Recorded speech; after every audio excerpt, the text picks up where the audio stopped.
This is the Creatively Geeky Show, the support group for your creative process.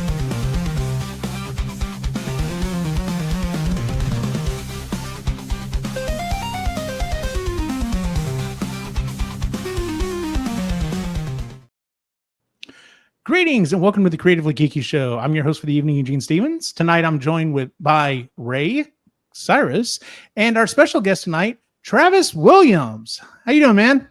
I'm doing great. How are all of you folks doing? Doing good. So last, actually it was episode before last, we did an interview with my sister-in-law, Amber, who is a, what are we laughing at? What are we laughing at, guys? No, don't worry about it. We're not.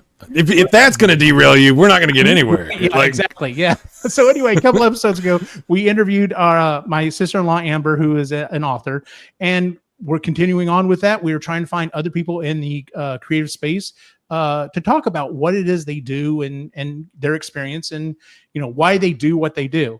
So I'm just going to read through this real quick because Travis actually took me up on this. I have reached out to the two other people who we have interviewed thus far, and they're just like, no, it's fine. We don't need an intro, but so here we go. So Travis has done 32 independent films ranging from comedy to horror, shorts to features. He has won 14 awards from various festivals, including 2 Best of Film, 2 Best Comedy, and a Best Writing. He's currently working on a feature film that celebrates 25 years of indie filmmaking called Festival Circuit that premieres April 26th. And once again, if you're not watching the video version of the show, ladies and gentlemen, it might be time to switch over. Thank you for that, Cyrus. So Travis, tell us, welcome. When, number one, welcome. Number two, how did you get started making movies?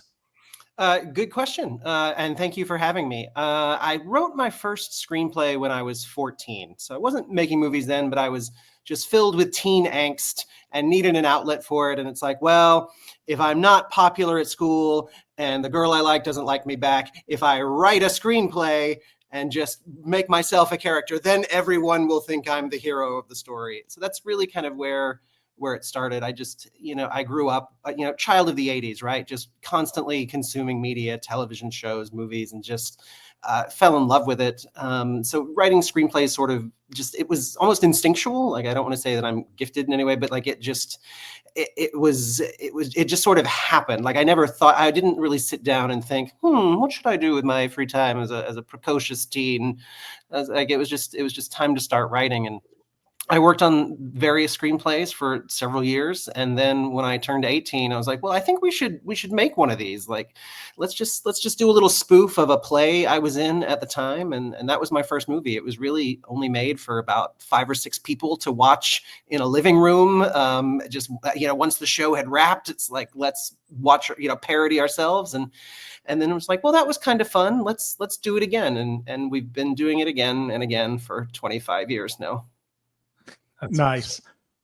Cyrus and I we met in college, like I said, and what bonded us is the fact that both of us had made home movies growing up. I think the longest one I ever did was like maybe 25 minutes or something like that. And it's absolutely wretched and absolutely horrible.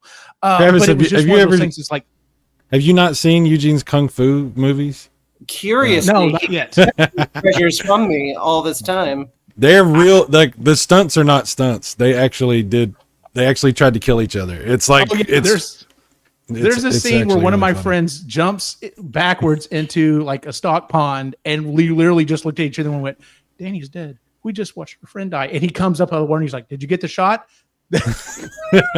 Of all my friends, that was the one I thought, Danny's going to go on to Hollywood, because he had the right mindset of not caring about his own life or well-being. Yeah, exactly. Got to get the shot. That's all that matters. Have you ever seen that documentary about the high school kids that did a shot-for-shot remake of Raiders of the Lost Ark? Yes. Yeah. That thing is insane. I mean, those kids nearly set the house on fire several times. Yeah. They're jumping from moving cars. Like, man, the 80s was just a different time. Absolutely. So speaking of that, then, like, you mentioned being a product of the 80s. Was there a movie that stuck out then that drew you towards maybe inspired creating movies yourself? Or I don't know that there was any one particular movie, but I think it was just sort of, the 80s is such a great era for movies. I mean, I'm thinking like Back to the Future, like one of my, there's a lot of Back to the Future references in some of my early work, because a lot of a filmmaker's early work is always you can very clearly see their influences. And I think if you were to watch sort of the body of mine, you'd see a lot of Back to the Future. Star Wars, just obviously, it's just sort of baked into everyone's DNA. I mean, those are the ones that definitely come to mind as early influences. And I did actually do a feature film set in the 1950s, just because I love the first Back to the Future. I loved all the Back to the Future movies, but the first one in particular, I was like, that's where I kind of became fascinated with the 50s. So I set a story in the 50s once. Nice. Yeah. Nice. And then what drew you to movie making in general, other than putting your, like, was there something about the movies, or you mentioned screenwriting? So like, did you start with maybe a play in mind? I think for me, kind of like I said, it really was an instinctual call. Like it's one of those things. It's hard to imagine not doing it. Just for me, I think different things come effortlessly for people. I didn't get sort of the athletic gene, like that just didn't really manifest for me. But just writing movies, making movies came very easy. And I think when I wrote that screenplay at 14, I remember my mindset at 14 was, someone's going to make this one day. I'm going to write this. It's brilliant. Surely the world will recognize it. Someone will just hand me a blank check and a crew. My brilliance will be recognized and the world will be better for it. Awesome. And sort of once I like finished that, it was like, well, now what do I do? And my first movie, it's very humbling. And like, I look at it now, and we shot it with a VHS camcorder. Like there's no editing in that first movie. It's just, we have the script, we do the first shot, the first setup, and you have to hit record and stop at the right time. And like the fact that movie is 28 minutes long, when I look back at that now, I'm like, that is mind-boggling. That actually worked. But like I said, it was kind of an innocent progression for me, because it was like, oh, I want to make this in the backyard for these 5 or 6 people in this play that I'm doing, and we'll just see what happens. And I got a lot of positive feedback, which I think is one area where I was really lucky, that early validation that, people outside of my mother were watching these things and going, hey, that's funny. Like, what else are you going to do? I'm like, well, I hadn't thought about doing anything else. So I think because I spent so much time as an actor and on stage, making movies was a way of, well, I'm not getting cast in anything right now. I'll show them. I'm going to make it myself. Nice. That's awesome. What was the first, like, let me ask you like this. I'm trying to think of how to ask this question. I'm trying to look you up right now on the internet. How would I find your stuff to know what you've done and look at your stuff? Great question. The best place would be my website, which is hedgespictures.com. That's Hedges with an S, like trim the hedges, pictures, like take pictures with an S.com. You can also look me up on the IMDb, and I'm on the IMDb. Yeah, Travis Williams. Yes, you have a very name, but Travis Hedges Williams will show it up. You have a lot of stuff here. That's really good. That's awesome. Well, that's the nice thing about making your own stuff, is that, oh yeah, I'm the writer and director and producer and caterer and colorist and editor and sound mixer and all those things. So you'll see a lot of cats in this, by the way. Like I have a cat. Eugene has the cats. Ray has the cats. Cats. Do you have cats on cats? I do have. Do you have the cats? Okay. We're good. Everybody, calm down. We're good. Proceed. I have so many questions for you, and let me give you some reason why I have so many questions for you. Yes, please do. I was waiting for you to bring this up. Once upon a time, about 20 years ago, I made a movie, and it was a absolute nightmare. It's called Dawn of Twilight, and we shot it in all over Dallas, Fort Worth, and it wasn't even supposed to be a movie, and it turned into a movie, and it got way out of control. It's a whole story. I won't go into it because it will bore the ever-living crap out of you. But I did everything wrong that you can possibly do wrong trying to make an indie movie. So my curiosity of what you have done is going to be fueled by hey, I wonder what he did when I screwed this up, how he didn't, like, you know what I mean? Like I'm be like, wow, wait a minute. Okay, here's what I want to ask you first. How do you get actors involved in what you do? Do you pay them? And I'm assuming that this is like not unionized or anything like that. Okay. Okay. So I don't know the level of what you've done. I'm looking at your stuff. It looks really cool. I am from the 0-0 level of things. So, keep that in mind. I'm coming from that point of view, and I haven't done anything in this field for 20 years, because it nearly killed me. Yeah, so I'll stop talking and let you talk. Like, tell me what you do when you get your movie together, you get your script, you get your ideas together. Maybe you have some location stuff in mind. Maybe you have some set period type stuff in mind, designs for, maybe what you might want for costume, whatever. But where do you go to start the ball rolling once you want other people to jump in and get going with you? What are you doing to do that? That's a good question. It's a complicated and long answer, but to try and be succinct with it, once you've got your script, you've probably, if you're at, my level, the micro budget level, to some extent, you have written a script knowing what's easily, it's like, oh yeah, I'm writing this part for Eugene. I'll call him. He'll be there. We're done. And then there's the things slightly out of your reach. It's like, ooh, I'm going to write this for this actor. I hope they're available. Or this type of actor, hope they're available. And then sometimes you do a reach. It's like, okay, I'm gonna set this scene in a jail. I don't know where I'm gonna get a jail, but I'll look for it. And if I have to, and you sort of keep in the back of your mind a plan B, a plan C, a plan. So there's sort of those levels when you write the script at this. If you're doing everything. The interesting thing about sort of your question of like, okay, script, then what? Is, on a real movie, in a Hollywood movie, you're going to have a team of 50 people whose job it is very specialized. Like, okay, you're the locations guy, go find these locations. You're the prop guy, go get the props, costumes, sound, lighting. All of these different crews, just like ants, just go to work. But it's just me. Through the years, I've been lucky in that occasionally I can bring somebody on board who can take a little bit of ownership over one of those things. And that's great when that happens. But the biggest way to build a team is to just start asking people. I grew up in doing theater, so I've always known a lot of actors. That part's always been pretty easy for me because of a side interest. But in the internet era, there's a lot of Facebook groups and social media groups where, here in Austin, there's several Facebook groups that are just Austin actors, Austin filmmakers. So you can post in that and be like, hey, I'm looking for people. I think the key to getting people to sign on, cast or crew, when you're doing it at this level, is being very clear with your expectations.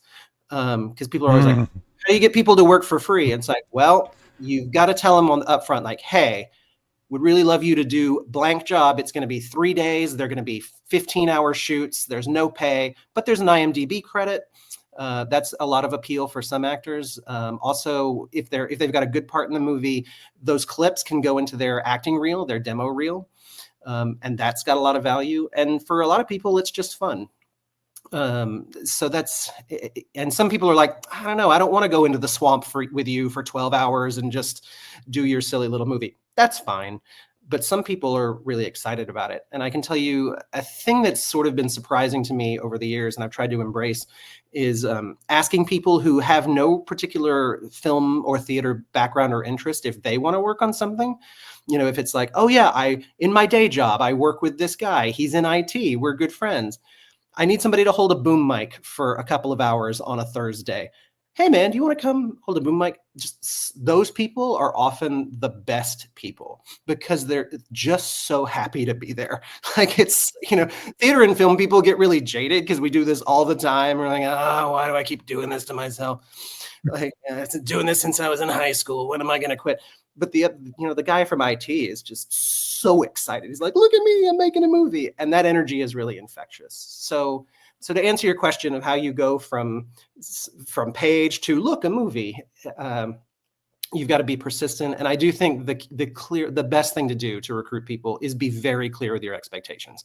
This many days, roughly this schedule, roughly this place. Here's what I can do. Here's what I can't do. And I think then people, at least if they're on set and miserable because they're standing knee deep in mud and they're not getting paid and the sandwich tray hasn't arrived, at least they know what they signed on for. I think that's really the key. I can tell you firsthand, because he's got a new movie coming out, and I've got a very small role in it. But he was very clear. He was very much like, "Hey, the movie. I don't want to go all the way into the movie, but it's a movie within movies within movies. But we'll talk about that more in depth here. But like he reached out. There was going to be a thing. He was like, I'm doing like a meta movie within it, and it's like a Ghostbuster fan film. And so I need as many. If I can get any of the Ghostbuster group to come out and help, that would be helpful. And how many of our group showed up? Like we had way more than needed to. Like 15 or so people. Like we had a good group of people. And like I said, because he was very upfront, he's like, listen, not everyone's gonna have a speaking role, but everyone should at least show up on screen at once. Everyone had a blast. Everyone was very happy. It was a super fun time. So yeah, I can vouch for everything he just said. Like I've seen him working this firsthand. So yeah, and that's a great example of working with the Ghostbusters. You know, these are, it's a bunch of nerds. They're all movie fans, but almost no one in that group has any theater or film experience. So for them, it's just, we're playing Ghostbusters in a movie. Like, it's just, I'm really excited for them to see the finished product because I think they're just going to be over the moon excited. And that was probably one of the most fun days on set with the new movie for me. Just seeing their joy was very infectious. Let me know when you come up to Canada, and I'll hold a boom. That's fine. We haven't done international work yet, but I would love to come shoot in Canada. I have to ask this real quick because you know what? I don't know if I've ever actually asked you this. Where does the Hedges come from? Oh, good question. People ask me that not infrequently. So Hedges is my middle name. And it's a family name on my mother's side. It's a more popular name in England, which is my mother was born there. So like that's the whole mother's line is British. So it was really just a way of honoring the family. So fair enough. The other part that goes along with that is what's the deal with the nutcracker? So in that very first movie I mentioned that was a parody of a play I was doing when I was 18, the basic premise is you've got me sitting in a chair in an office kind of setting and I'm talking to the camera and I kind of introduce a series of bits. So we keep checking back to that location as the movie goes on. And as I was set dressing, you know, it was a ballet, educational ballet thing. So I've got nutcrackers everywhere and I had this little small blue sailor looking one. Titanic, you know, it was the late 90s. So like Titanic was a thing. It was a little Titanic Captain Nutcracker. And I just didn't really have a place for him. And I'm like, well, I could put him here, or I could put him somewhere different every time we cut back to this location. So sometimes he's buried in the background. Sometimes he's literally swinging from a string behind me. You know, it's all over the place. And then when we did subsequent movies, it's like, well, what if we bury this as like an Easter egg? Like if for those who know to look for it, it's somewhere in the movie. So in all of the movies, he is somewhere. And again, sometimes he's buried deep because it doesn't make sense for him to be there. And sometimes he's very prominently placed. So that's just a fun Easter egg that you've got to keep an eye out for. It's the Superman statue from Seinfeld, essentially. It's the same joke. Yes. I love that. I absolutely love that. I like to think that the credit for that. Do you remember the She-Ra cartoon? Was it Lookie at the end of every episode of She-Ra? Oh my, yes, yeah. Lookie, like, did you spot me? And I'm like, no, do the episode again. I think that's what it really ingrained that for me. That's great. That's fantastic. That's awesome. I have some technical questions. I want to go for it. Sorry. You've been doing this for long enough to where you dealt with several different variations or evolutions of technology. I'm curious how you adjusted from where you started to where you are now with the equipment that you use and the software and things like that. That's really a good question. That's also kind of the crazy thing to me is like when we started, so many of these things were so difficult and now they're so easy. You know, that first movie I shot, like I said, was on a VHS camcorder, shot straight to a VHS tape. Like that's the master. That's the only thing that exists. And the most recent movie I shot on my iPhone, the phone I use every day. It's a 4K camera. It's better than anything I had. So that's just insane to me that it's now that easy. I could edit the movie on my phone if I wanted. My first couple of movies, how we edit this thing was a real problem. This fun little green accent light is just a little, it's a little $100 little, Eugene saw them on set, can change color. When we first did lighting, we had to light with floodlights. You know, we went to Lowe's to get those giant yellow things with like the cage on them. Yes. And like my first feature film, look like we're glowing because the light's way too close. I remember like in the early days, like so many of those hacks were like, you know, get the little aluminum lamps, like the little clamp lamps with the, like they get super hot. Yeah. That was the poor man's filmmaking lighting gear, is because, you know, you just change the bulbs out if you want to do a different color. But to answer your question about coping with the changes in technology, you got to roll with it. My personal interest in film has always leaned towards writing, directing, working with actors, producing, sort of that side of things. The technical side is actually a side that I've been less interested in. I've learned, I know how these things operate, I know the basic principles, but I've never been sort of a gearhead. I've never been one of those filmmakers who's like, ooh, this new camera is coming out and I really want to get this lens and try this thing and this and that. I'm always like, hey, have script, make look cool. So that's one thing over the years. I've been really fortunate in that I've been able to find people who were more interested in that, but needed a script. I think you meet those people all the time, like, oh yeah, I really want to try my new camera. I just don't have anything written and I'm not a writer. What do I do? So when I can find people like that, it's a really great and rewarding collaboration. So my answer to how to deal with technology evolving over 25 years is have other people help me. Gotcha.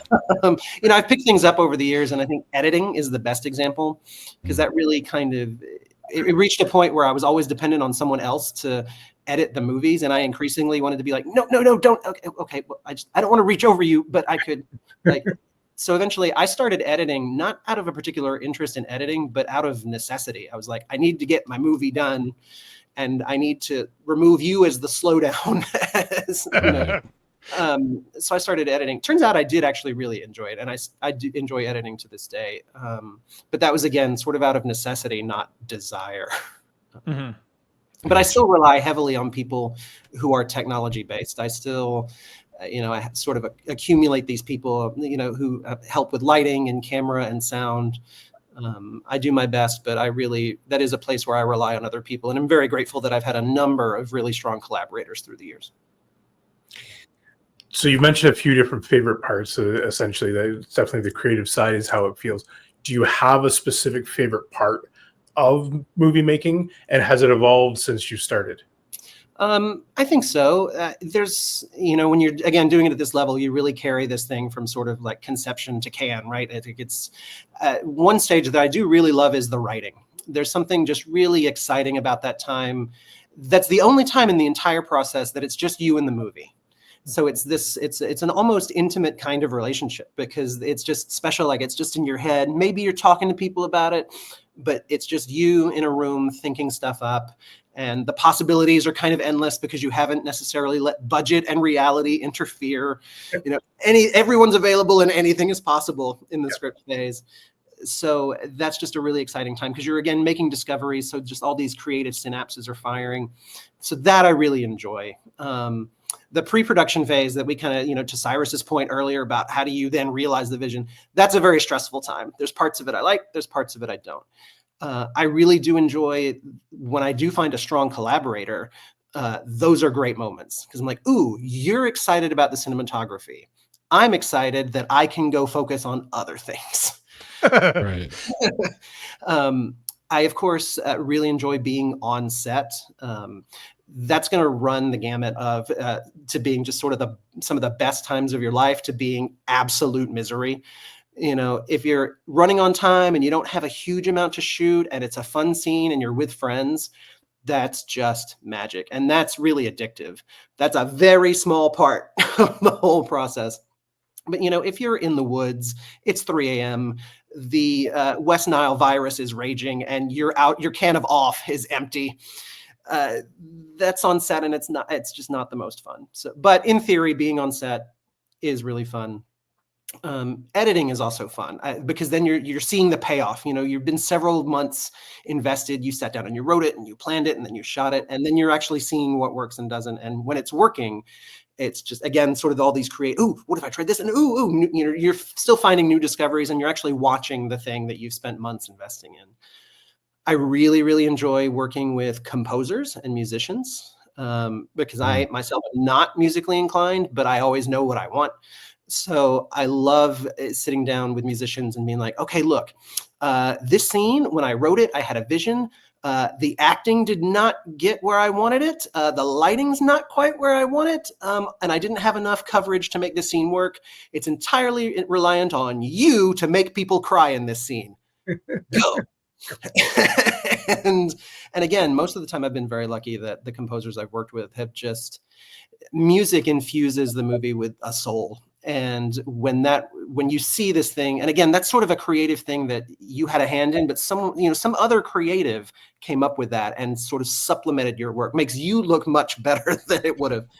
I mean, I can't tell you, in the last movie I did, which was a Peter Pan, telling of Peter Pan, there were a number of scenes where I said to the composer, look, if you don't make this work, this scene doesn't work. Like there's a whole sequence where we do the flying. It looks kind of like a trip, like a psychedelic trip. It's like 2.5 minutes of no dialogue and just artsy fartsy shots where the music has to carry, you know, make you feel like you're flying, because this is sort of a minimalist take on Peter Pan. Bryce Rafferty, the composer, just really did an amazing job. He wrote like an hour of original music for that movie. It's insane. So that process is really rewarding. And of course, this is a small moment, but I do enjoy like adding Foley to, you know, just the sound of the car door opening or a door opening and closing, those little details that when you're watching a movie, you probably don't even realize, but they're totally fake, almost always. I think if I had to do my whole life over again and picked a specific career, I might go into Foley work just because I think that's really fun. I was going to say I probably would have joined you because as a kid, that was my favorite part of like behind the scenes stuff, is how did they make the sounds of the movie? And so fascinating. I love it. I just wanted to pause here real quick because I've been the whole time you've been talking, because I got to go to the premiere of this movie. The reason I wanted to bring this one up, you're talking about the reason you're talking about, you know, adapting to what you've written to what you can do. Hopefully you're watching the video version of this, but the majority of this movie, if not all of it, was shot in front of a projector, right? Yeah. So how did you come up with that idea? Good question. So I've always loved Peter Pan. Just growing up, it was a story that fascinated me. I've played Captain Hook on stage in 2 different versions of the show. It's just something that really fascinates me. And I was talking to a filmmaker friend of mine one day, and he was sort of like, "Well, what's your next project?" "Ah, man, I don't really know." He's like, "Well, what would your dream project be?" I was like, "You know, I've always wanted to do a Peter Pan movie. It's in the public domain. I don't know how to do it, because Peter Pan is a show that, you know, on stage or in film, it over the years, it has grown into a spectacle show. You know, you go see Peter Pan because you want to see actors dangling from wires. You want to see a Neverland that's a jungle on stage. You want to see these huge dance numbers. You want to see all these fantastical things. So it's like, there's just no way we can do that on our budget. That just can't be done. And then in just talking with him, it was the movie that actually kind of was our keystone inspiration was, do you remember the Macbeth that came out with Denzel Washington it was on Apple TV? Yes. A couple of years, 3 or 4 years ago now. Super minimalist take on Macbeth. And that was sort of the touchstone. It's like, well, what if we did it like that? And I was like, well, actually. And then I started working like through all these questions, and Peter Pan is not easy. Everything is a problem. It's like, well, okay, how do we do Tinkerbell? Is she a digital effect? Is she real? Okay, how do we fly? You I could talk about Wendy for a long time, but go watch it on hedgespictures.com. Did win Best Feature at Screen ATX, an Austin Film Festival a couple years ago. But, and I would be happy to talk to you about it. The basic concept was we almost filmed it like a play. There's no audience, but we shot it almost like on a black box studio set, and we have the back wall is just basically a sheet. It's a projector sheet, and there's a rear projector that just suggests scenery. So Wendy's bedroom, the underground home where the Lost Boys live, the pirate ship. And we really shot it like a play. You could really only come in from the left or the right, or maybe from like camera. And the thing that happens is if you watch it, and this was really where the music was key. I said to the musician over and over, I was like, it needs to feel almost like a fever dream. It needs to be like, you need to watch this and get to the end and be like, whoa, I have emotions and feelings, but what kind of happened there? And I was really interested, and it came out in the script. I wanted to pull away from spectacle and push in on the emotions of the piece. Again, I could talk about Wendy for a long time. I'm sure you want to talk about other things, but that was sort of the idea. It's like, okay, Peter Pan is done for spectacle. We need to go in the opposite direction. How would you do that? And that's the creative process, right? Filmmaking is just 1,000 decisions of, well, okay, but how? And so that's how we ended up there with Wendy. Watching it, there was a point in the movie, I want to say probably the start of the third act, I really thought, okay, this is really kind of trippy. This is kind of out there. I'm like, is everyone about to get a twist? Is everyone be like dead or a zombie, or like, is this all like in some like in like Peter Pan's mind and like he's like losing his mind? I thought you were going to do a real twist or something. I enjoyed it regardless, but I totally get what you're talking about. I went through that ride watching the movie. I'm just like, this is really out there. Like I said, I was thoroughly impressed with just the fact that you shot everything, on a screen essentially. And it comes out really good. It has a very unique style to it. So yeah, that was the idea. I had a really good team that helped me with that movie. So, let's see here. Did you ever have a goal with your movies? Like, was there anything like, was there, a point, a something you wanted to put out there as I can kind of tell you one of my favorite of your movies. I'm going to pull it up here real quick so you can just kind of throw it on there. Is this one? This is called the 54-Day Creep. Explain this one to us real quick. So this one was actually a movie that, some movies take a year or so to make. This one was one we spun up in about a month or two.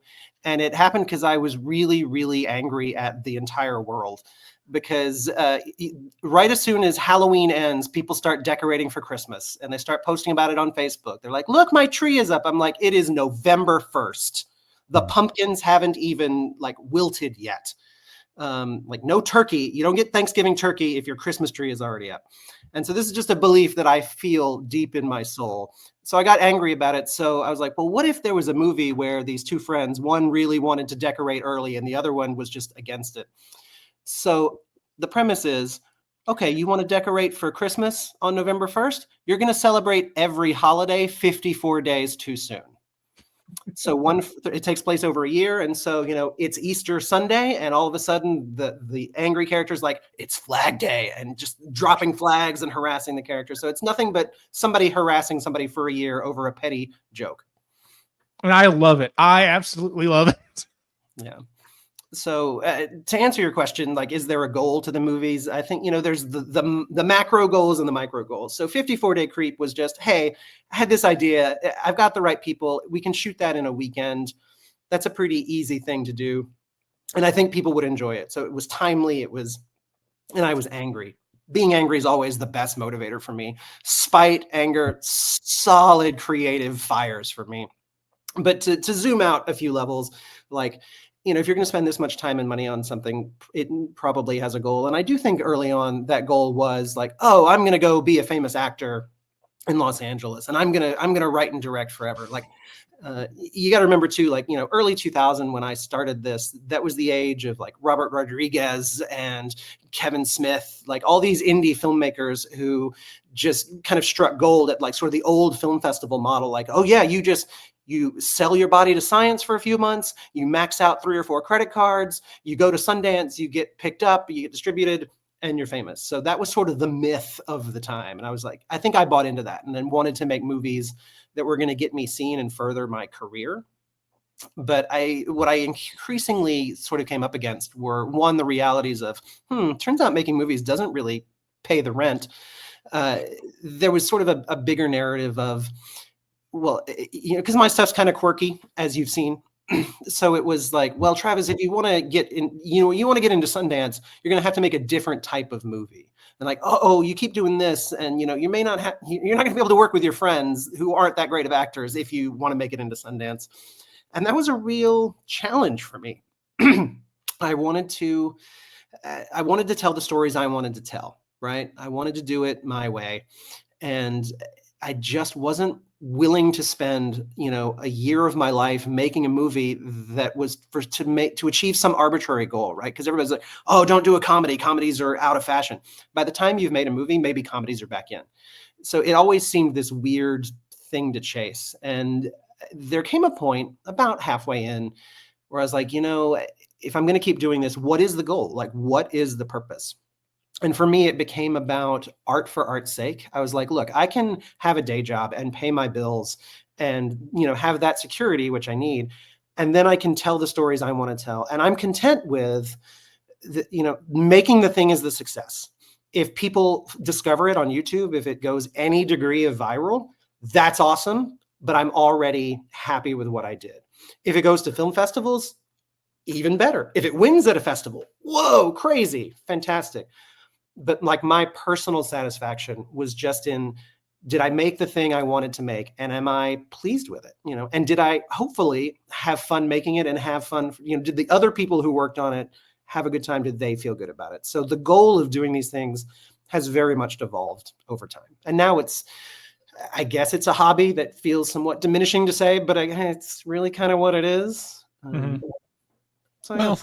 It's a passion that you have, and we all have our passions in various ways. And this is one that you're creating things that, not only you can appreciate and fulfill you, but actually find an audience and other people can, see that and take something away from that, maybe even learn from that and help with their own passion. So that's an important thing. It's not a small thing. That's really cool. I appreciate you saying that. And like a fun thing that, didn't really exist when we started, YouTube, it was in its infancy. And like, when did YouTube launch? Like 2004 or something? We started 2006, 2004, somewhere in there. Yeah. Yeah. So that's a thing that sort of evolved, this idea that now, 54 Day Creep didn't have a premiere. Like we just threw it on YouTube. Right. And it was instantly shareable. The fun thing, all my work is online. So I did go back and put everything on YouTube. It's all there for free, the good and the bad. And I'm really like, I do know other filmmakers who will sort of take down work if they become ashamed of it or like it just gets dated. And I'm like, you know what? My work is my work. It's there. This is the journey. Maybe it will find an audience. And it is interesting that people, so Must Love Board Games is an example. This is a movie we made in 2016. Did very well. People had a good time watching it. It won an award at the Origins Game Fest in Columbus, which if you're a board gamer, Origins is one of the biggest board game cons in the country. So it's like on everybody's radar. They have a film festival. We won Best Gaming Film. Super cool. In the board game world, which is a very niche community, the movie got shared a lot. It got shared by several board game vloggers and YouTubers and just people who were in that world. So we were riding a little bit of a wave of like board game world fame for, our 15 minutes. That was great. Well, that was, nearly a decade ago now. But just the other week, I get a little email notification. Hey, somebody has commented on your YouTube video. I'm like, all right, what is it?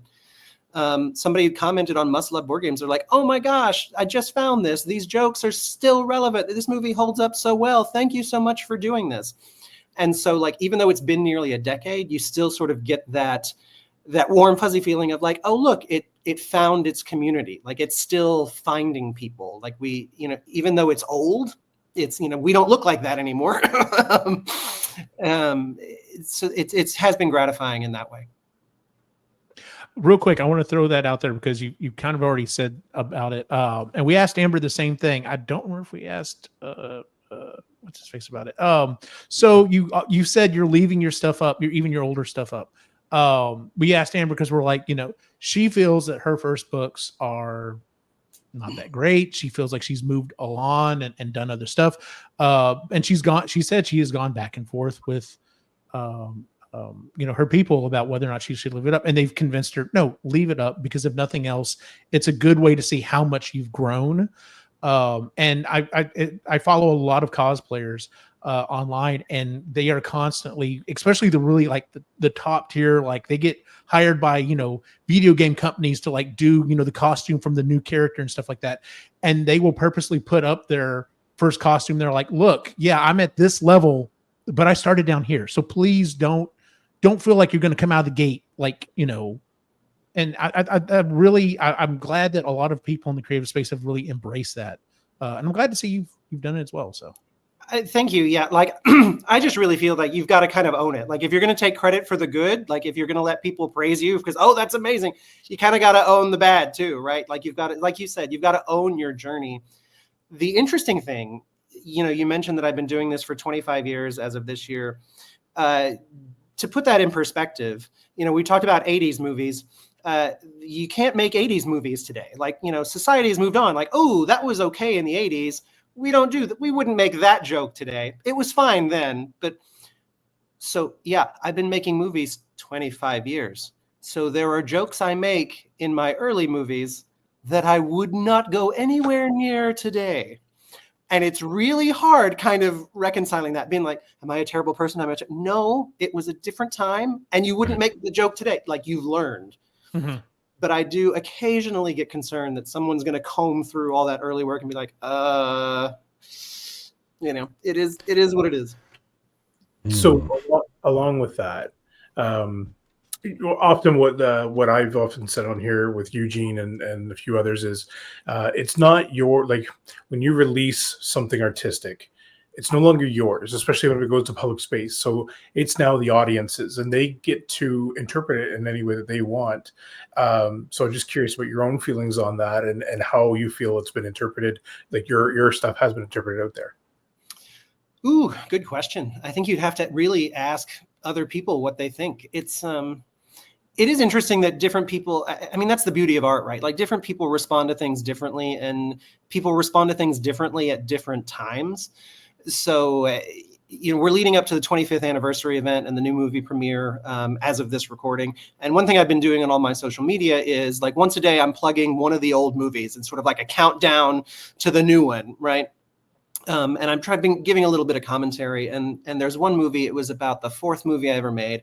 I always tell people it's the worst movie I ever made. We learned a lot from it.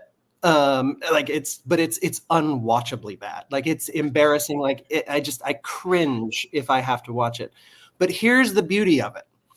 Because it's online, and because I tell people, oh yeah, that's the worst movie I ever made, don't watch it.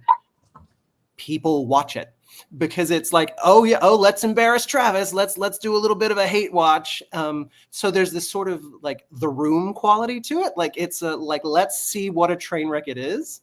So here's this crazy, like, when we made that movie in early 2001, like, nobody saw it. It was like, again, pre-YouTube, like, we kind of made it, 3 or 4 people watched it in the living room. The world moved on. Like, nobody cared. But here we are 25 years later talking about it because it has this weird sort of afterlife as a bad piece of art. So that is not what I made the movie to be. I made the movie to be high art and just a calling card of the greatness that was to come. Nope. Fail. Epic fail. But now we all celebrate it together. So it curiously, the view count on it creeps up occasionally. And I'm just like, But I love that it has found an audience in that way, like a very niche audience with clearly nothing else to do.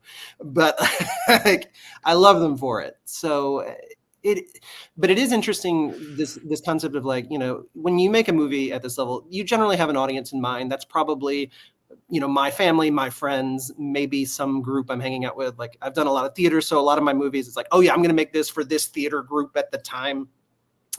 But then over time, things just kind of shift. Requiems is a good example of that. That was a series of 6 horror shorts that I did. Was super proud of it. Was this epic thing. It's like 50 different people it's 6 different movies, but they're all interconnected.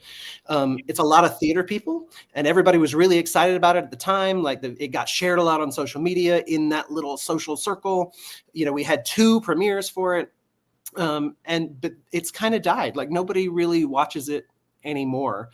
So you just never really know. But then, like, again, I mentioned Must Love Board Games. People are still commenting on it. So there is that immediate audience. And then there's it takes years, maybe even decades for these things to play out, for them to find an audience or lose an audience. Like Requiems lost its audience. Like I think it's because the first episode in the series is like the weakest link, and that's just the luck of the draw. That's just bad dice.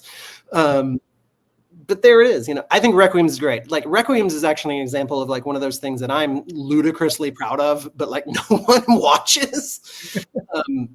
The ludicrous thing about it is, so I mentioned it's 6 episodes, right? They're each about 25 minutes long.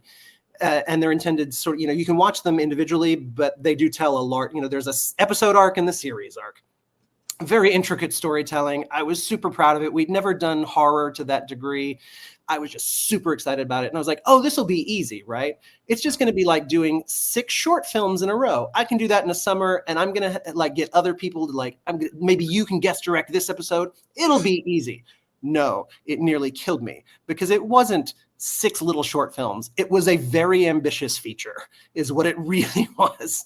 So I think, and we shot that all in a summer. Not only did we shoot that in a summer, and again, 6 different stories. So, it's not like you've used the same location. Right. It's wildly different cast in each one. That's 6 different casts. That's what I was going to ask is, did you reuse cast members? Yeah. I mean, there's sort of it's almost like a Quantum Leap thing where you have like a core group, and then every episode you've got a whole new cast of jerks. So like I said, there's 50, 60 people in Requiems. Wow. And we premiered it. We premiered the first 3 episodes at an event, I want to say in October. And then a month later in November, we premiered episodes 4, 5, 6. So ludicrously ambitious project. So many logistics. But everyone's like, oh, cool. Yeah, whatever. It's so frustrating. Yeah, I can imagine. I can't imagine, but wow, that's crazy. Yeah. So everybody go watch Requiems, and just know the first episode, I know it's probably one of the worst movies I've made. I'm sorry, but it gets better, I promise. And the payoff is great. They get better. Every episode is twice as good as the one before it. Just trust me. If nothing else, go watch it and try to find the nutcracker, right? He's there. Yeah, he's there.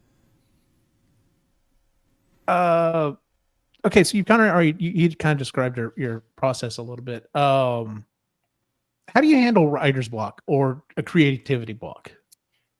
That's an interesting question I've gotten over the years. I don't want to jinx it or say that I'm somehow special. Like I don't really get writer's block. It's always been kind of a hard concept for me to wrap my head around the concept of writer's block. I hope this doesn't sound egotistical. I think the mark of a professional is being able to show, if you're a screenwriter, a professional, you show up at your computer every day and you write something. Now, some days the creativity is going to be flowing, synapses are firing, you're going to write really good stuff. Some days you're going to write absolute garbage. But you've got to be able to sit down at the computer and write something. Now, hopefully, if it's a day where the ideas aren't flowing and it's not clicking, hopefully the next day you come back, or a few weeks later, you come back and edit it and fix it. But I think that's the difference between an amateur and a professional, is being able to do it on the days where you got to force it. Because, there are days that we're overflowing with creativity, but I think those are pretty rare. I think most of the time it's a slog, right? You've just got to get through it. Writing is in the revising. But I think what is closer to writer's block for me is if I'm coming at it day after day and I'm reaching for the ideas. Like if it's not, in a feature film, you're going to have scenes where ooh, okay, I love this opening. Here's my opening. Oh, and here's my ending. I love my ending. Ooh, okay, this one scene in the middle. How do I get them out of this opening scene and into this second scene? It's not flowing. It's not clicking. It's not funny. That is sort of my version of writer's block, is when things aren't necessarily clicking, and if I can't fix it. So if I can't fix it, I'm like, then it's a process of, okay, I got to back up a step. Is it because I'm am I forcing the project, or am I super committed to this idea that's just not playing out? Like if I switch this idea, does everything flow? And I think it's just a matter of doing this over and over and over. So you learn to recognize the difference of, ooh, I'm just not in, I'm not in my writer's headspace today because it was a stressful day at work. The cat is tearing up the carpet. I'm not focused. Or is it a matter of the idea, the concept of this piece I'm trying to write isn't working, isn't gelling? And whenever I've had what I would call writer's block, it's more of oh, I haven't written anything in a while. I'm feeling insecure as an artist that, if I'm not writing, I'm not a writer. So I got to write something. Well, what am I going to write? And that's, I think, my version of writer's block. And I get over that by just, again, learning is it because you're having a bad day? Then just push through, you'll revise it later. If you have a series of that and you're not passionate, if you're not excited to sit down and write more often than not, for me, it's a question of, do I need a break? Like, do I just need to take a week to not look at it and reset because that's super important? Or is it a matter of I'm forcing the idea because of some weird headspace like, oh, I'm insecure, and if I don't write something, I'm not a writer? And I think you just have to do this long enough to be able to recognize the difference. We get these weird mixed messages of like, oh, you're going to be a creative. You got to have discipline. You got to show up every day. Even if it's only for 15 minutes, you've got to do it. But then we also have this other narrative, which is self-care is important. Slow down, go at your own pace. Both of these things cannot be true. Because if you go at your own pace, there's always something else to do. But if you are just relentless, you're gonna take the fun out of it. So I think being able to recognize, if you want advice, creatively geeky people, it's learn to be able to recognize your own internal thing. If you're struggling day after day after day, take a week off. Give yourself the room to do that, and then come back. If you still don't want to do it, maybe the project is wrong, or maybe something in your life is wrong. But I think one thing I have learned over time is, because I am someone who's pretty driven, like I want this thing done and I'm committed and I'm here, but sometimes I do need to be like, no, I need to take a week off. The piece will be better for it. It can wait. Right. Yeah. Yeah, we've talked a lot about that on this show. The reason we started this show is just so that we could have a space to kind of, to talk about what creative things we're working on, but also to kind of like help prop each other up. And we basically would come on and be like, all right, so we'd set up what is it you want to accomplish before next month, and then we would come back and report on that, and then we, what is it you want to continue on.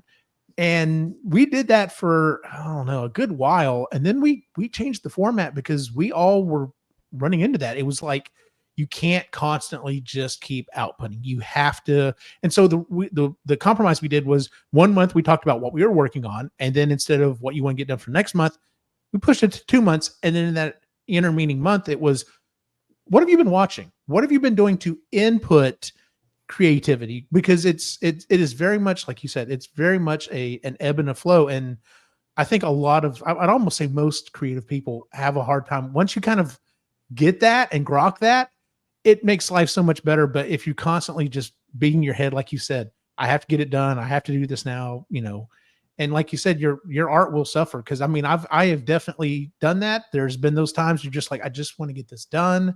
I don't care what it looks like. I just want to get it done. And then you look back and you're like, I should have taken my time on it.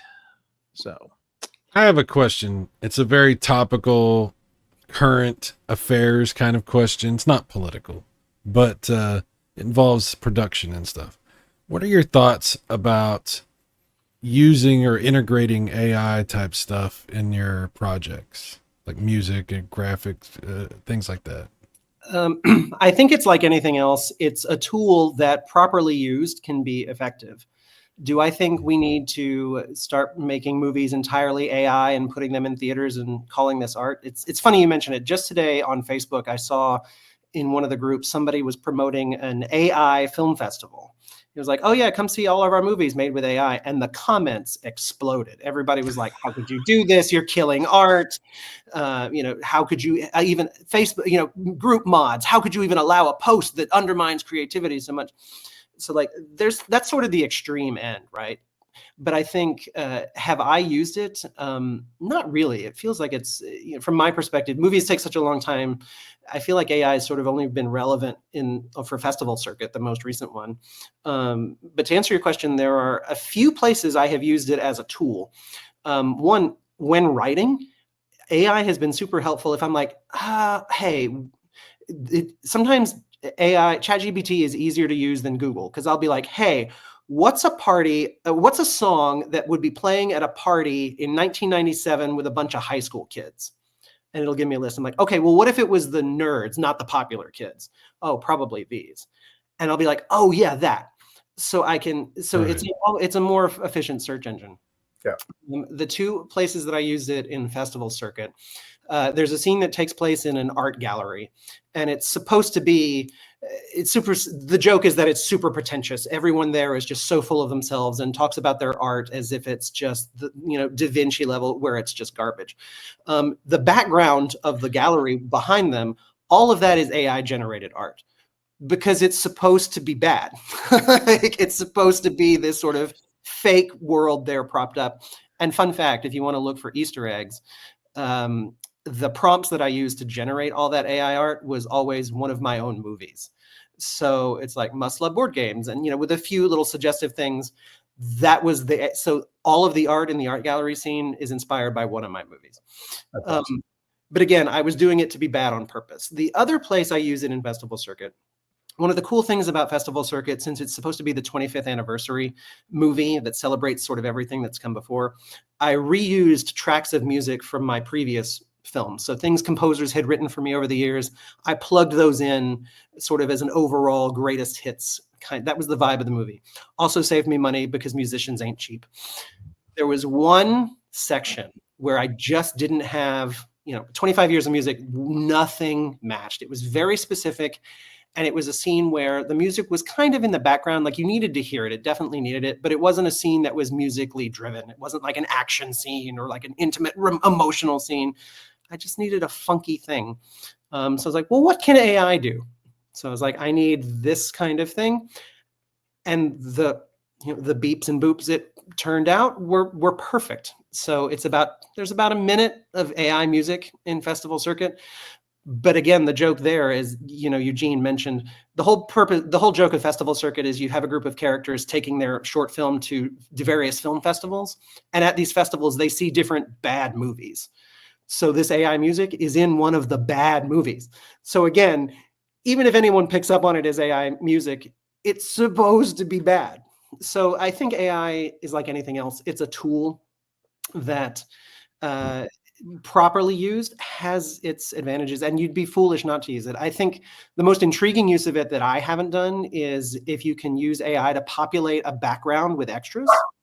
Like, especially like, think of that 50s movie I mentioned. Like, if I had AI and could put a bunch of people in poodle skirts and leather jackets in the background of some of those scenes and have it look decent, that's game changing. Like, there's a scene in that movie that's set in an auditorium, and I only had so many extras. So it's a very tightly shot auditorium scene. But if I could populate that with just little AI faces that kind of are out of focus, that makes the movie better. And that doesn't undermine the art. Let me ask you this, Travis. Is there something you could imagine that would be a bridge too far? Like, is there something that you would be like, that's too much, or I just don't feel right about that, or something like, is there something like that?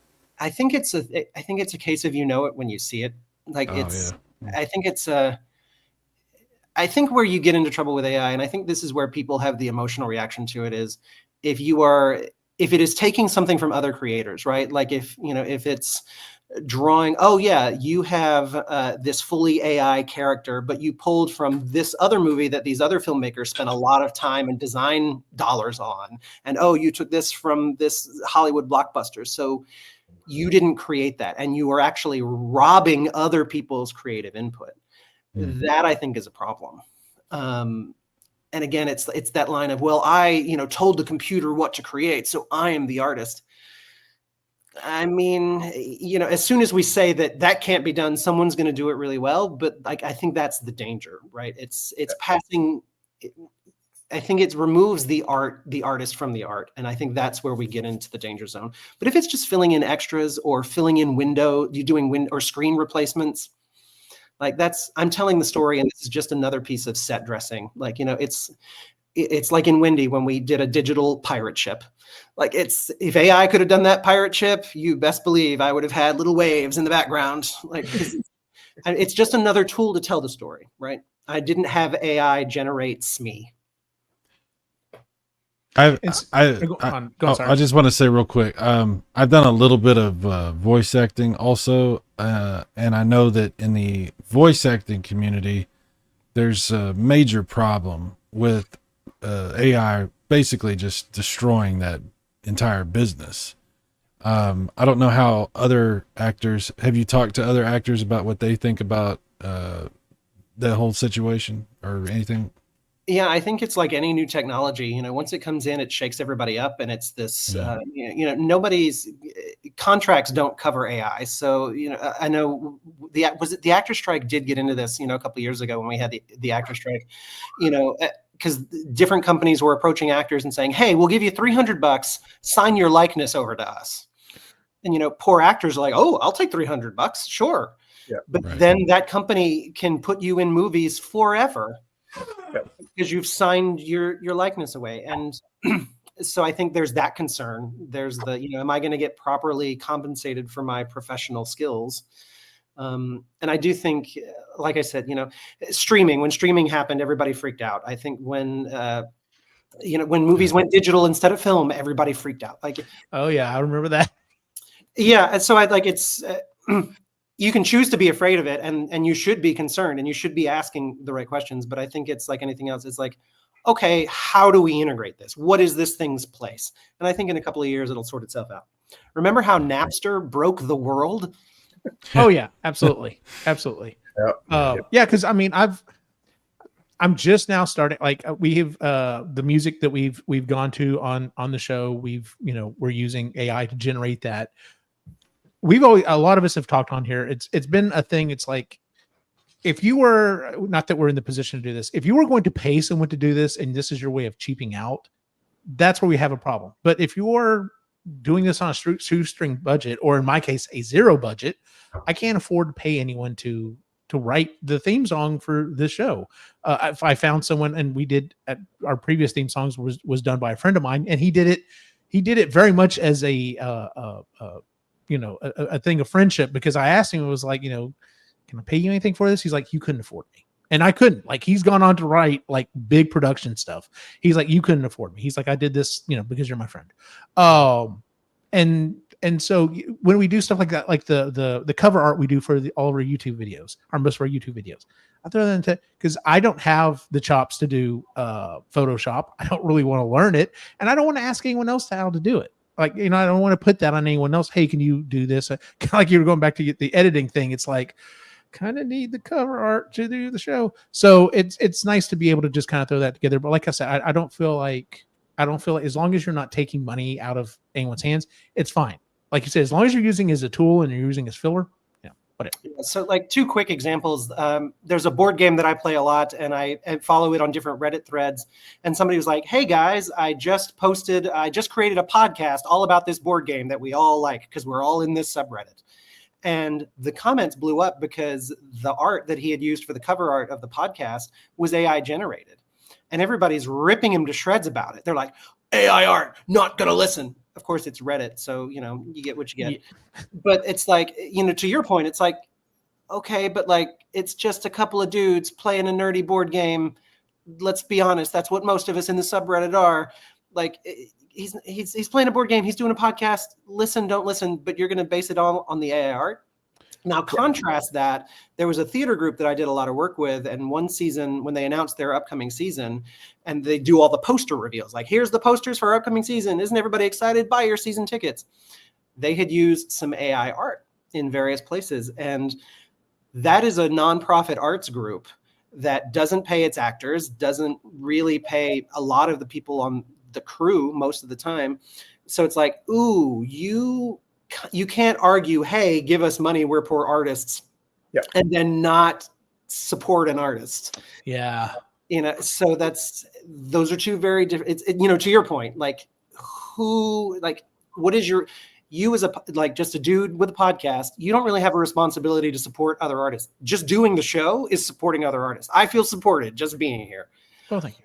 But if you're a nonprofit arts organization who frequently hits people up for money, you have an obligation to put that money where your mouth is. That's a good point. That's good. By the way, don't compliment Eugene. How dare you? He's gonna get a big head. We're all gonna have to deal with it. It'll be 2 weeks of. I thought I was complimenting you two. I just thought he was the tech guy. Oh well, in that case. Jeez. Anyway, and I invited you on purpose. How do you handle criticism? Are you asking me how I interact with the discipline that is film criticism, or are you asking me how I respond to negativity? We'll go with the latter because I already know your opinion on the first one. This is what we spend a good amount of downtime at when we're at conventions. I don't know if I mentioned that at the beginning of the show. Travis is one of the my fellow Ghostbusters in the Austin Ghostbusters. So we go to conventions. We have some downtime. We talk a lot about movies. But yes, how do you handle criticism of your work? How do I handle negativity towards my work? Because that was what you wanted to ask. Well, I'll answer the first one. I think, when we say criticism, it's got sort of a negative connotation, right? People think, oh, film critics, or if you're critical of film, the word critical has this negative. I'm going to look at this rather than I'm looking at this critically. People think, oh, you're being critical. It's the instant assumption that it's negative. If you're a wine sommelier, no one's assuming that, but it's the same job.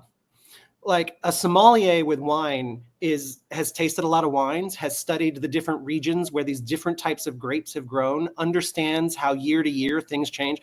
A wine sommelier has spent a lot of time geeking out on wine. And when they give their opinion on the wine, they're saying, oh, hey, I know you and your bachelorette party doing your wine tour weekend, you put away some bottles of wine, but let me tell you what's different about this one. Here's what's unique. Here's what I think is good. Here's what I think is average. Here's what I think is bad. At the end of the day, you're going to taste that wine and you either like it or you don't. It's the same with movies. It's the same with any kind of art.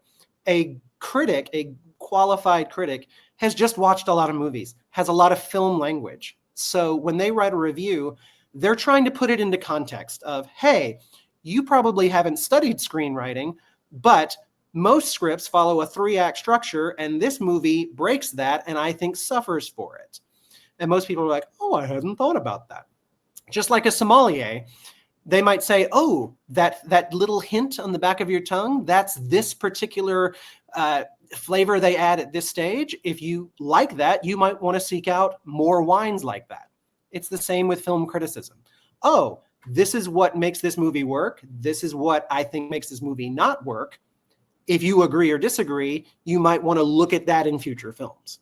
And it's also the job of a film critic to put a movie into context. Like, hey, I won't get political on you, but like this movie this year we had a Captain America movie release, right? This is following an election, so we got a Captain America movie.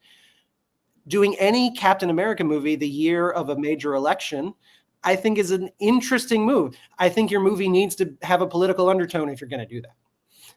I'm not going to say which way that tone needs to be. That's for you as the filmmaker to decide. But if you release a Captain America movie weeks around a presidential inauguration, that is saying something. That is putting it into a context.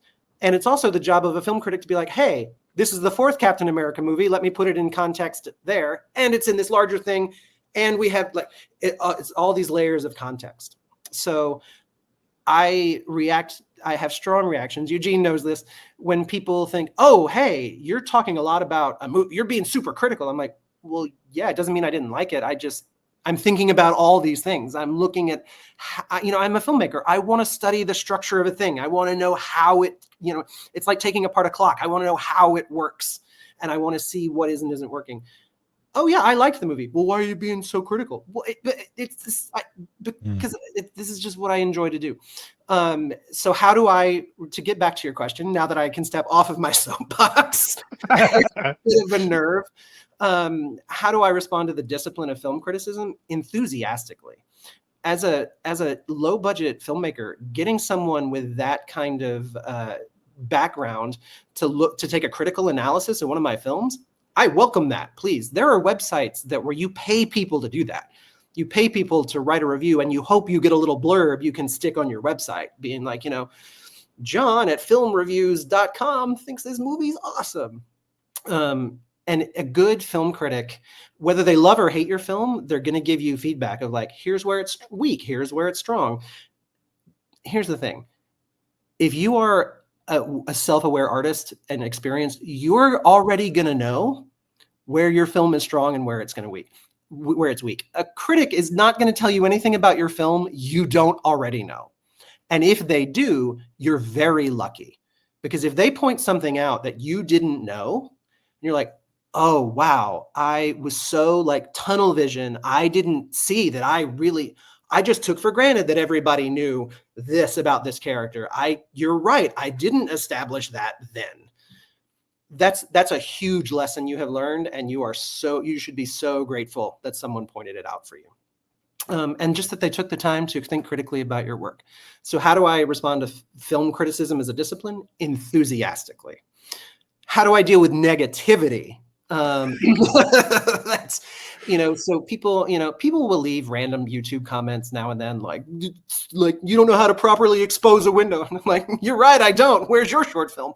Like I don't usually respond to those comments. My response to most YouTube comments, if they're positive, I will engage. If they're negative, I just say, hey, thanks for watching. Yeah. Because they took the time to watch. Good response.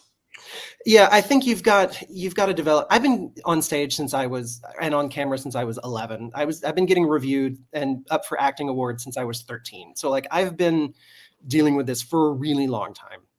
And so I've developed kind of a thick skin. You've got to learn whose feedback has value and whose doesn't. If somebody who I've known is a fellow filmmaker, and I've known them for years, and I've worked with them, and I like their stuff, they've been supportive of me, I've been supportive of them.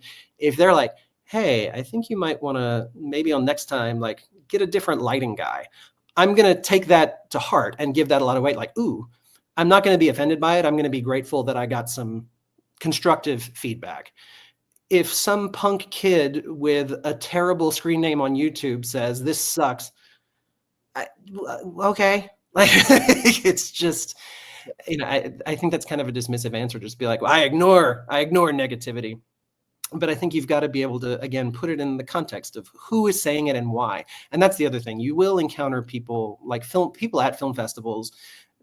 Some people love to do this sort of backhanded compliment. Oh, that little Peter Pan movie. Yeah, that was cute.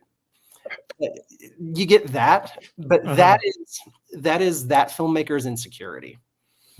That's all that is. Or them just not knowing how to deal with you. And some people just aren't going to get your work. My stuff is quirky. A lot of it is. And some people resonate with that. Like Must Love Board Games finds its audience, right? Like board gamers who just want content. I hope I make movies that appeal to a larger group. Must Love Board Games, I think, does.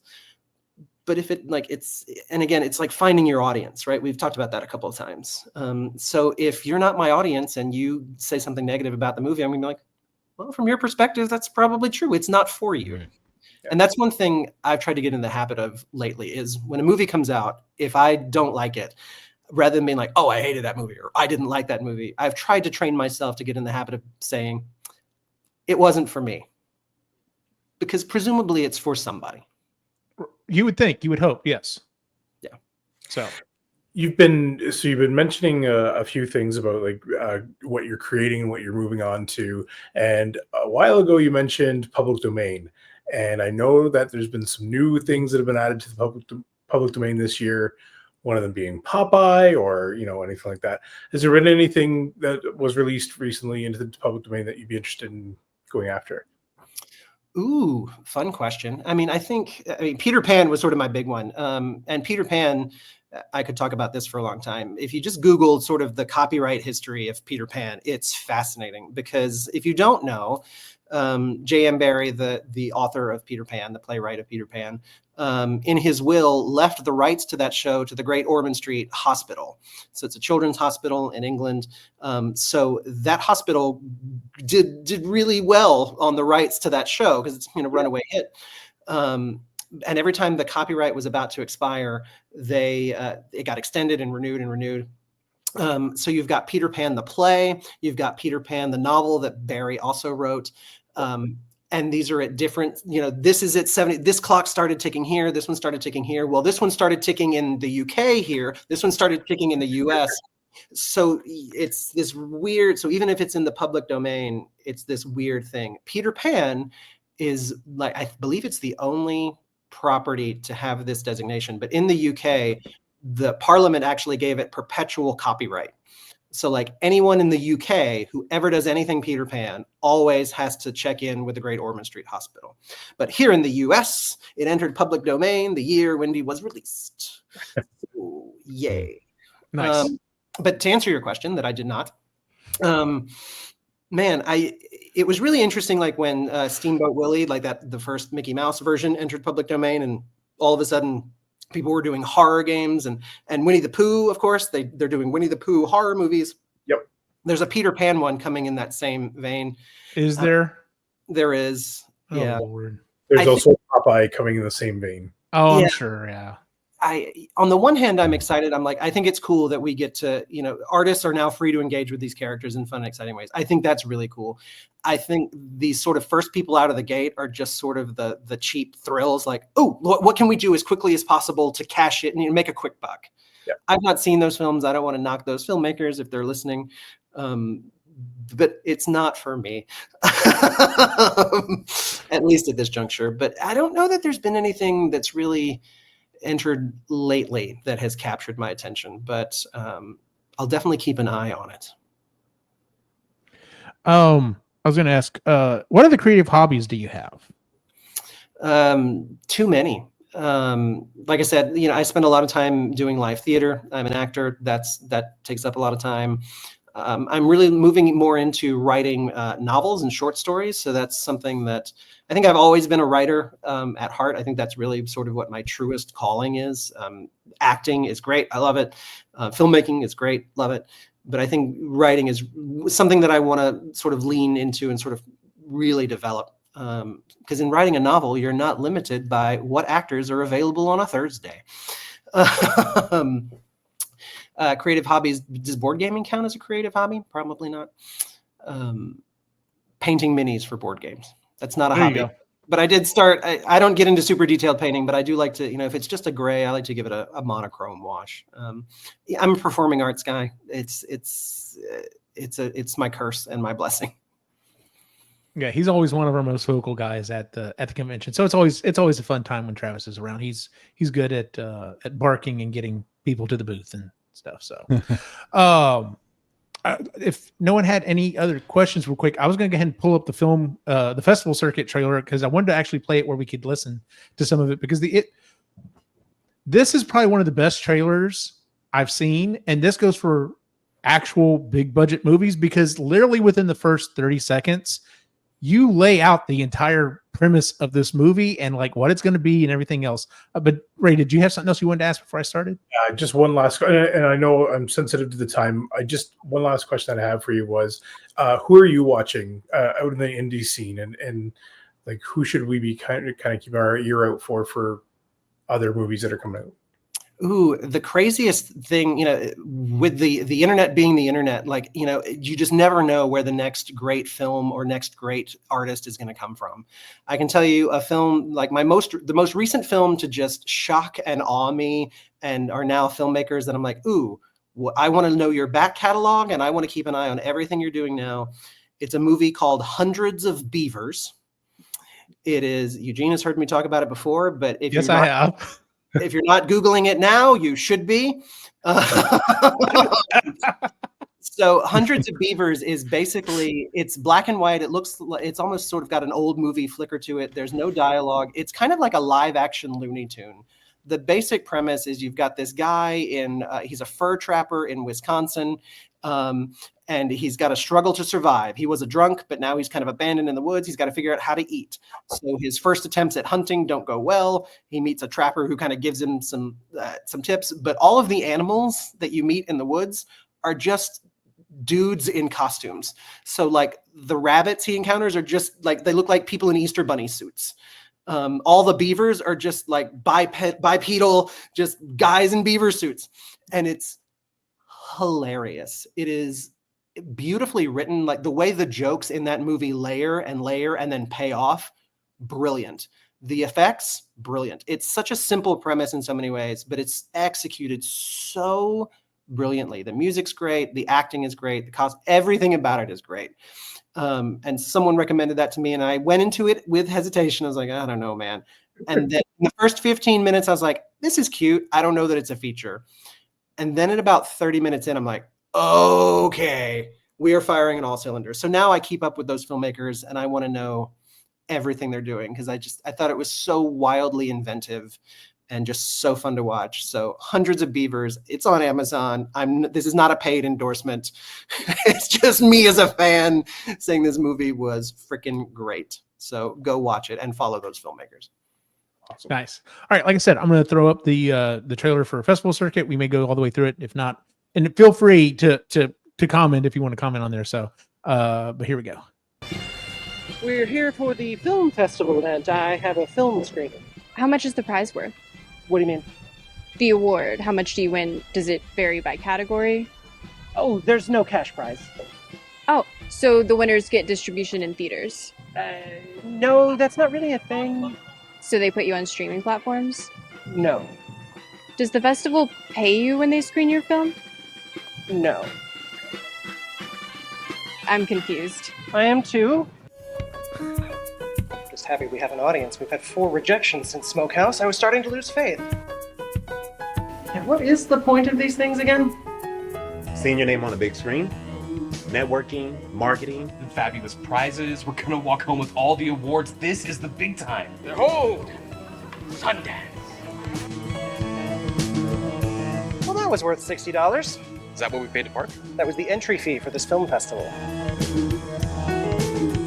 Yeah, and I put every dollar I had into making the actual movie. Why should I have to pay for the chance for my film to possibly screen, and if it does screen, everybody walks out early because the breaks between film blocks are too short? I can't keep taking off work for these things if we're going to keep losing. Do you ever think you keep doing this because if you win an award, you'll get the world's approval and won't be an outcast anymore? Look how many festivals you've been in. Look at the festivals we've been in. I don't think we're gonna play con, Mom. You will be best of the fest.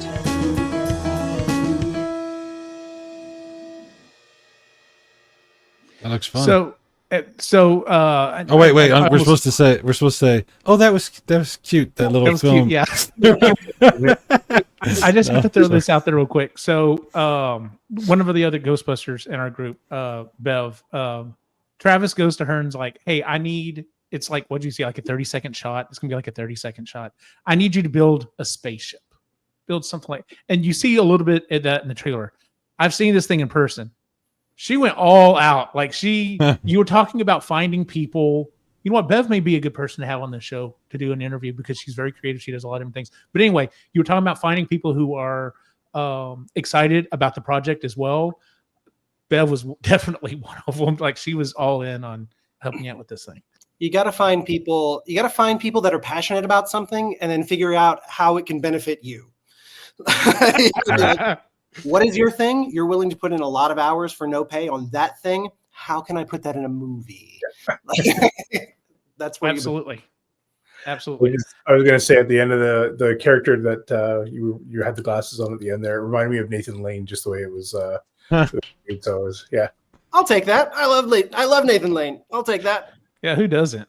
So Festival Circuit premieres April 26th. He's actually going to be doing it at the college he works at. Me and my family will be there, where they will get to see me birth a ghost taco. Spoilers. Yes, and then it will be available June 1st on YouTube. Believe me, I will be posting all about it. And I'm going to put this out there in the universe. I hope it's not. I hope this is not the case. But there's a little part in the back of my brain that thought, what if this is the one that Travis does that goes viral? And what if it's me? Wow. So and you'll see whenever this premieres and I show this to y'all, you will see what I'm talking about because you're going to Cyrus, you're going to be eating with a spoon. Like you're just going to be like. Is this going to be something that I get copyright struck from because I put it on my channel? Is that what it's going to be? Hey, you do you. And I will say for the Ghostbusters, so the cool thing about Festival Circuit, since it is sort of so segmented and we have all these fake movies within the movie, like the Ghostbusters movie, I'm going to break some of those chunks out to be their own standalone videos. So there will be a standalone Ghostbusters YouTube video just for the people who want to see Eugene's great acting debut. I have to tell you this, Eugene knows this, but I will tell you too. My favorite line in the entire movie, arguably one of my favorite lines I've ever written. Eugene gets it, and I'm very jealous that he got it, and he delivered it brilliantly. I put a lot of pressure on him. Wow.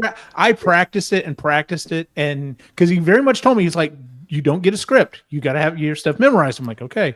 And it's this long diatribe that doesn't. It's a hard line. It is a hard line. I'm glad you said that. I feel better about that. But it's funny because we're standing outside with all the Ghostbusters and there's a guy dressed up as an alien and I'm supposed to give this thing. And it's funny because he wants to shoot it multiple ways. So he wants it over my shoulder and he wants me's face and he wants on the side. So I had to give it like 3 or 4 times.